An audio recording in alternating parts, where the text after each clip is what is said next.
నా చేతికి గోరింటాకు ఎవరు పెట్టారు అని ప్రేమ చాలా సీరియస్‌గా అడుగుతూ ఉంటుంది. చేతికి గోరింటాకా? మేమెవరమీ పెట్టలేదే అని చెప్పేసి అనేసరికి సేన, విశ్వక్ వీళ్ళు షాక్ అవుతూ ఉంటారు. చేతికి గోరింటాకు ఎవరు పెట్టుంటారు అని చెప్పేసి వాళ్ళ అత్త కోడలిద్దరూ ఒకరు చూసుకుంటూ ఉంటారు.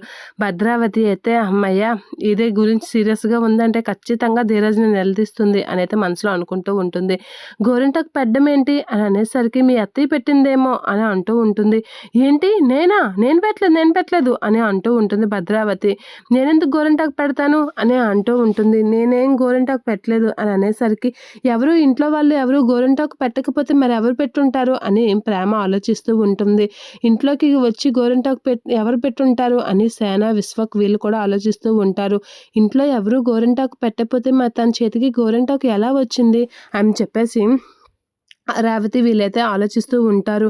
ఎవరు పెట్టారని నా మొఖం చూస్తారేంటి? నేను పెట్టలేదని చెప్తున్నాను కదా అని అనేసరికి అదేంటి మీరు పెట్టకపోతే ఇంకెవరు పెట్టుంటారు అని చెప్పేసి ఆలోచించేసరికి ఇంకెవరు అని చెప్పేసి భద్రావతి ఆలోచిస్తూ ఆ ధీరజే పెట్టుంటాడు. ఆ ధీరజే దొంగతనంగా వచ్చి నీ చేతికి పెట్టుంటాడు అని భద్రావతి కోపంగా అంటూ ఉంటుంది.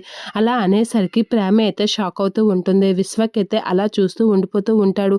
ఏంటి ధీరజ్ పెట్టాడా అని చెప్పేసి అనేసరికి ఇక ప్రేమ వాళ్ళ అమ్మ, నానమ్మ అయితే చాలా హ్యాపీగా ఫీల్ అవుతూ ఉంటారు. ఏంటి ధీరజ్ పెట్టాడా? నిజంగా ప్రేమ అది ఎంత అదృష్టమో తెలుసా? ఆషాఢ మాసంలో మొగుడొచ్చి గోరింటాకు పెట్టాడంటే నువ్వు చాలా అదృష్టవంతురాలివమ్మా. ఆషాఢ మాసంలో పెళ్ళైన ఆడవాళ్ళు గోరింటాకు పెట్టుకుంటే చాలా మంచిది. అందుకే నీ భర్త అది తెలుసుకొని నీ చేతికి గోరింటాకు పెట్టాడు. నిజంగా నువ్వు చాలా అదృష్టం చేసుకున్నావే అని చెప్పేసి అంటూ వాళ్ళ నాన్నమ్మ మురిసిపోతూ ఉంటుంది. ఇక ఆ చేతికి గోరింటాకుని చూసి చాలా హ్యాపీగా ఫీల్ అవుతూ ఉంటుంది. అవును ప్రేమ, ధీరజ్ కోపంలో నిన్నొక మాట ఆడాడు కానీ నిజంగా నీ మీద చాలా ప్రేమ ఉంది అని చెప్పేసి ప్రేమతో అంటూ ఉంటుంది రేవతి.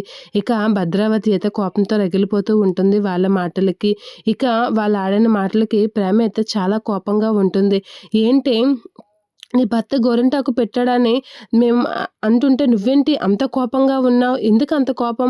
గోరింటాకు పెట్టడం మంచిదే కదా! అది కూడా భర్త చేతులతో నీకు దూరంగా ఉన్నా సరే నీకు గోరింటాకు పెట్టాలని తను ఎంత ఆతృత పడ్డాడో, ఎంత ఆరాటపడ్డాడో, ఎంత ప్రయత్నిస్తే గాని ఇలాంటి పనులు చేయలేడు కదా అని అనేసరికి అవునా? అయితే చూడు అని గట్టిగా అంటూ ఉంటుంది ప్రేమ. అలా ఐ లవ్ కళ్యాణ్ అని చెప్పేసి అయితే ఉంటుంది. అది చూసి అక్కడ ఉన్న వాళ్ళందరూ అయితే షాక్ అవుతూ ఉంటారు. ఏంటిది అని చెప్పేసి అనేసి రేవతి వీళ్ళందరూ షాక్ అవుతూ ఉంటారు. ఇప్పుడు అర్థమైందా నీకు అని చెప్పేసి చాలా సీరియస్ అవుతూ ఉంటుంది ప్రేమ వాళ్ళ అమ్మపై.